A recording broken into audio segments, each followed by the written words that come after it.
Hi friends, welcome to Shri Senthi stocks. கேளிக்கைகளில் திளைப்பவன் என்பதால் ஒருவன் கெட்டவன் என்றில்லை, கோவிலுக்கு செல்பவன் என்பதால் ஒருவன் நல்லவனும் இல்லை. என்னடா புரியலன்ட்டு பாக்குறீங்களா? வாங்க அதுக்கு ஒரு கதை பார்க்கலாம்.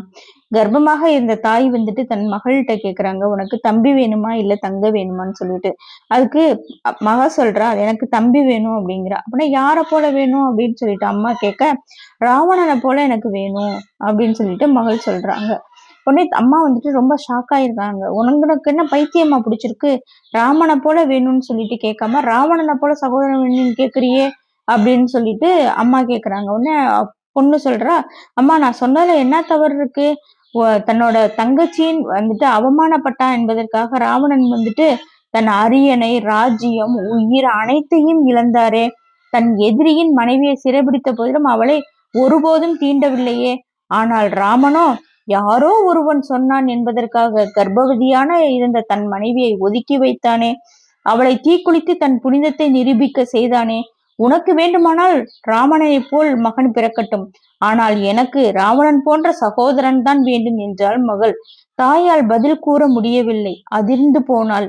இக்கதை ஒரு விவாதத்தை துவக்கலாம், ஆனால் கதையின் உட்பொருள் கூர்ந்து நோக்கினால் ஒரு உண்மை புலப்படும். இவ்வுலகில் நல்லவர் கெட்டவர் என்பது நாம் தனிப்பட்ட அனுமானங்களால் முடிவு செய்வதே. கேளிக்கைகளில் திளைப்பவன் என்பதால் ஒருவன் கெட்டவன் என்றில்லை, கோவிலுக்கு செல்பவன் என்பதால் ஒருவன் நல்லவனும் இல்லை. கோவிலுக்கு வெளியே இருக்கும் ஏழையும் சரி, கோயிலுக்கு உள்ளே இருக்கும் பணக்காரனும் சரி, ஏற்பதென்றோ பிச்சைதான். நம் எண்ணங்கள் தராசின் முள் போல இருத்தல் வேண்டும்.